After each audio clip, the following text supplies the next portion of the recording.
আসসালামু আলাইকুম আমার প্রিয় ভাই ও বোনেরা।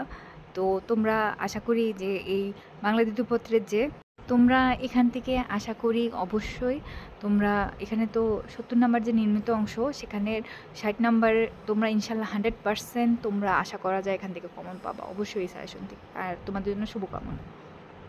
আসসালামু আলাইকুম প্রিয় ভাই ও বোনেরা, সামনে তোমাদের করান আছে একদিন পরে তোমাদের বাংলা দ্বিতীয় পত্র পরীক্ষা। তো তোমাদের ভালো ফলাফল করার জন্য বাংলা দ্বিতীয় পত্রে একটি ছোট্ট একটা সাজেশন নিয়ে আসলাম।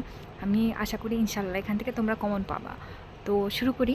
তো আমরা জানি বাংলা দ্বিতীয় পত্রের ব্যাকরণ অংশে 30 মার্ক আর নির্মিত অংশে 70 মার্ক। তো আমাদের এই ব্যাকরণ অংশে প্রথমে থাকে হচ্ছে বাংলা উচ্চারণের নিয়ম। আর এই বাংলা উচ্চারণ নিয়মের মধ্যে তোমাদের অ ধ্বনির উচ্চারণ, এ ধ্বনির উচ্চারণ, ব ফলা, জ ফলা ধ্বনির উচ্চারণ, এই প্রশ্নটা আসে ক অংশে। আর অথবাতে থাকে শব্দের উচ্চারণ। তোমরা ওটা যদি না পারো তাহলে তোমরা স্কিপ করে না অথবাটা তোমরা অ্যান্সার করতে পারো। শব্দের উচ্চারণগুলো যদি তোমরা পারো ওটাতে 5 মার্কে থাকে। তো আমার মনে হয় ভালো ফলাফল করার জন্য তোমরা খ অপশনটা অ্যান্সার করতে পারো। আর 2 নাম্বার বাংলা বানানের নিয়ম, এটাও ঠিক এরকমই। ক অংশে থাকে বাংলা একাডেমি প্রমিত বাংলা বানানের নিয়মগুলো লেখার কথা। আর অথবাতে থাকে খ শুদ্ধ বানান। তো তোমরা খতেও শুদ্ধ বানানগুলো চয়েস করতে পারো, এখানেও 5 মার্ক থাকে। তো আমার মনে হয় 2-এর খ অংশ অ্যান্সার করলে তোমাদের জন্য ভালো হবে। 3 নম্বর প্রশ্ন থাকে বাংলা ভাষার ব্যাকরণিক শব্দশ্রেণী। ক নম্বরে থাকে হচ্ছে বিভিন্ন ব্যাকরণিক শব্দশ্রেণী, যেমন বিশেষ্য, বিশেষণ, ক্রিয়া বিশেষণ, সর্বনাম, আবেগ শব্দের যোজক, তারপরে অনুসর্গ, এগুলা। এটা থাকে ক নাম্বারে। মানে আমরা ছোটোবেলায় যে পদটা পড়েছি ওটাকে এখন মানে ব্যাকরণিক শব্দশ্রেণীতে এগুলোকে অন্তর্ভুক্ত করেছে। তো এই খ নাম্বারে একটা অনুচ্ছেদ থেকে ব্যাকরণিক শব্দশ্রেণী চিহ্নিতকরণ। তোমাদের কাছে যদি ক নাম্বারটাও যে প্রশ্ন উত্তর থাকে ওগুলো যদি উত্তর করা কঠিন মনে হয়, আমার বোধ হয় তোমরা খ নাম্বার অনুচ্ছেদ থেকে ব্যাকরণিক শব্দশ্রেণীটা চিহ্নিতকরণ করতে পারো, এটাও 5 মার্কে থাকে। আর 4 নম্বরে থাকে বাংলার শব্দ গঠন, উপসর্গ, তারপর প্রত্যয়, সমাস। এখানে ক নম্বরে উপসর্গের সংজ্ঞা, শ্রেণীবিভাগ ও প্রয়োজনীয়তা। আর খ নম্বরে ব্যাসবাক্য সহ সমাস নির্ণয়, প্রকৃতি বা প্রত্যয় নির্ণয়, এগুলো থাকতে পারে। আর এগুলা তোমরা সহজেই নির্ণয় করতে পারো, এটাও 5 মার্কে থাকে অথবাতে। আর 5 নম্বরে বাক্যতত্ত্ব। ক নম্বরে থাকে হচ্ছে বাক্য, সার্থক বাক্যের বৈশিষ্ট্যসমূহ, বাক্যের শ্রেণীবিভাগ। 5 নম্বরে থাকে হচ্ছে বললাম তাই, ক নম্বরে যেটা বাক্য, সার্থক বাক্যের বৈশিষ্ট্যসমূহ, বাক্যের শ্রেণীবিভাগ। খ নম্বরে হচ্ছে বাক্যান্তর। আর 6 নম্বরে হচ্ছে বাংলা ভাষা অপপ্রয়োগ ও শুদ্ধ প্রয়োগ। 6 নম্বরেও তোমাদের একটা 5টা বা 6টার মতো থাকবে, 6টা বা 7টা বা এরকম থাকবে, ওখান থেকে তোমাদের 5টা অ্যান্সার করতে হবে। আর অথবাতে থাকবে একটা অনুচ্ছেদ, ওটা থেকে হচ্ছে তোমাদের শুদ্ধ বানান মানে বের করে নিতে হবে। আমার মনে হয় ব্যাকরণে যদি তোমরা চেষ্টা করো তাহলে ফুল মার্ক পাওয়া ব্যাপার না। কারণ তোমরা যদি থিওরিতে না যাও তাহলে তোমরা থিওরিগুলো না পড়ো, সংজ্ঞা না পড়ো, তোমরা কিন্তু সম্পূর্ণ 30 মার্ক পেয়ে যাচ্ছ। যেরকম বাংলা উচ্চারণ নিয়মটা যদি পারো, বাংলা নিয়ম ওই যেগুলো আছে সেগুলো 5 করে, তারপরে শব্দশ্রেণী নির্ণয়, তারপর সমাস প্রত্যয় নির্ণয়, তারপরে বাক্যান্তর করা, তারপরে আছে শুদ্ধ প্রয়োগ। একটা হচ্ছে তোমাদের লাইন ধরে ধরে করতে হবে, আরেকটা হচ্ছে তোমাদের ওই অনুচ্ছেদ দিয়ে দিবে।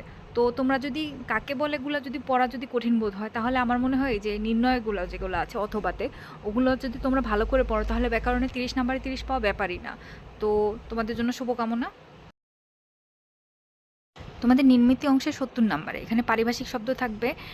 পারিভাষিক শব্দ থেকে তোমাদের দিতে হবে, আর অনুবাদ থেকে হচ্ছে এই 2টা থেকে একটা আনসার করতে হবে। তোমাদের যেটা সহজ মনে হয়, পারিভাষিক শব্দও তোমরা দিতে পারো, আবার অনুবাদ থেকে আনসার করতে পারো। দিনলিপি লিখন থেকে তোমাদের একটা থাকবে, তারপরে অথবা প্রতিবেদন থেকে একটা। তো 2টা প্রশ্নের মধ্যে যে কোনো একটা তোমাদের যেটা পছন্দ মতো সেটা তোমরা অ্যান্সার করতে পারবা। বৈদ্যুতিন চিঠি থেকে 1 নাম্বার, আবেদনপত্র, এখান থেকে যে কোনো একটা অ্যান্সার করতে হবে, এটাও 10 নম্বর। তারপরে তোমাদের সারাংশ অথবা ভাব সম্প্রসারণ থেকে একটা উত্তর দিতে হবে। তারপর সংলাপ বা ক্ষুদে রচনা থেকে তোমার 2টা থাকবে, 2টা থেকে অথবা একটা থাকবে, অথবা থেকে একটা দিয়ে দিবা। সংলাপ থেকে একটা অ্যান্সার করলে ইচ্ছা করতে পারো, বা ক্ষুদে গল্প থেকে তোমাদের যেটা ইচ্ছা হবে সেটা দিতে পারবে। আর প্রবন্ধ নিবঞ্চন থেকে 5টা থাকবে, ওখান থেকে তোমাদের একটা অ্যান্সার করতে হবে।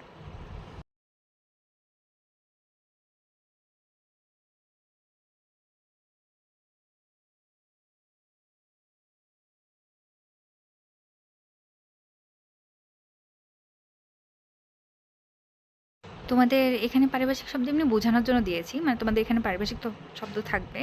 তো বিগত বছরের সবগুলো আমি তোমাদের একটা ছোট্ট করে একটা দিয়ে রাখবো, তোমরা ওখান থেকে দেখে নিও। আর অনুবাদের জন্য এই কয়টা যেগুলো দিয়েছি এগুলো পড়লে আশা করা যায় কমন আসতে পারে। অনুবাদ আসলে তোমরা যত চর্চা করবে তত তোমাদের জন্য ভালো। তোমাদের যেটা সহজ মনে হয়, পারিভাষিক শব্দ ইচ্ছে হলে পারিভাষিক শব্দ দেবে, অনুবাদ হলে অনুবাদ। তারপরে ৮ নাম্বারে হচ্ছে তোমাদের দিনলিপি থাকবে। এই দিনলিপি আমার মনে হয় এখানে যে 11টা দেওয়া আছে, এগুলো যদি তোমরা পড়ে যাও আশা করা যায় কমন পাবা, ইনশাল্লাহ কমন পাবা। দিনলিপি তোমরা আর প্রতিবেদনের জন্য তোমাদের এই যে কয়টা প্রতিবেদন দেওয়া আছে এগুলা তোমাদের সহজ হবে। তো আমার মনে হয় যদি তোমরা ভালো মার্কস চাও তাহলে দিনলিপির যে প্রতিবেদনটা অ্যান্সার করাটা বেশি জরুরি। তো প্রতিবেদনটা অ্যান্সার করতে পারো, এটা তোমাদের। ইমেল বা বৈদ্যুতিন চিঠি, তো এটা ৯ নম্বরে তোমাদের আসবে, এটাতেও 10 মার্ক। তোমরা যারা চাও যে বৈদ্যুতিন চিঠিটা উত্তর করতে, তারা এই ৯টা দেখে গেলে আশা করা যায় ইনশাল্লাহ তোমরা কমন পাবা, অবশ্যই কমন পাবা। তারপরে আছে আবেদনপত্র। আবেদনপত্র তো তোমরা জানোই যে আবেদনপত্র পত্রিকায় প্রকাশের আছে, চাকরির আবেদন করার জন্য আছে, তারপর শিক্ষকের কাছে যেসব আবেদনপত্র। এখন তোমাদের ইমেল বা আবেদনপত্র যেটা ভালো লাগে সেটা দিতে পারো। আমার মনে হয় আবেদনপত্রটা অ্যান্সার করাটাই ভালো হবে অবশ্যই। আর সারাংশের জন্য তোমরা এই কতগুলো দেখে যেতে পারো সারাংশ, তাহলে এখান থেকে কমন এসে যাবে। সারাংশ মূল ভাবটুক তোমরা জাস্ট যে কি বুঝলা সেটা লিখবা, বেশি বিস্তারিত লিখবা না, তোমরা কি বুঝতে পারছো সেটা লিখবা। তবে ভাব সম্প্রসারণ এখানে যে কয়টা আছে এগুলো দেখে যেতে পারো, ইনশাল্লাহ এখান থেকে কমন পড়বে। সবাই বলবে যে না সারাংশ দেখে যাও, তাহলে যদি তোমাদের কোনো কারণে যদি সারাংশটা না কমন পড়ে সেক্ষেত্রে তোমরা ভাব সম্প্রসারণটা অ্যান্সার করতে পারো। তো ভাব সম্প্রসারণগুলো অবশ্যই দেখে যেও। আর বিগত বছরের প্রশ্ন সেই সাথে 11 নম্বর প্রশ্ন হচ্ছে সংলাপ। সংলাপটা তোমরা দুই বন্ধুর মধ্যে সংলাপ, ইংরেজিতে যেটা আমরা ডায়লগ বলি, মানে দুজনের মধ্যে কথোপকথন। তো তোমরা সংলাপটা দেখে যাবা ভালো করে, সংলাপটাও দিতে পারো তোমাদের। সংলাপটা যদি তোমাদের বোধগম্য হয় তাহলে সংলাপটা দিতে পারো। সংলাপের 10 মার্ক, এটা তোমাদের 11 নম্বরে। তোমাদের সংলাপটা সহজ মনে হলে সংলাপ এগুলো দেখালেই। এছাড়া তোমাদের 11 নম্বরে ক্ষুদে গল্প আছে। তো যাদের কাছে সংলাপ ভালো লাগে না তারা ক্ষুদে গল্পটা অ্যান্সার করতে পারো, তোমাদের যেটা সুবিধা মনে হয়। আসলে দুটোই দেখে যাওয়া উচিত, কারণ কোনটা কমন পড়বে কোনটা কমন পড়বে না। এই প্রবন্ধ রচনা 12 নম্বরে। তোমরা প্রবন্ধ রচনাটা ভালো করে দেখে যাবা, যে কটা আছে এখান থেকে আশা করা যায় ইনশাল্লাহ কমন পড়ে যাবে। তো তোমরা ভালো করে পড়াশোনা করো, 5টা থাকবে তো এখান থেকে, তো তোমরা অবশ্যই কমন পাবা, ইনশাল্লাহ কমন পাবা। আর তোমাদের পরীক্ষার জন্য অনেক অনেক শুভকামনা। বেশি বিচলিত হয়েও না, ভালো করে পড়াশোনা করো। আর ভবিষ্যৎ জীবনে তোমাদের অনেক অনেক শুভেচ্ছা। আসসালামু আলাইকুম।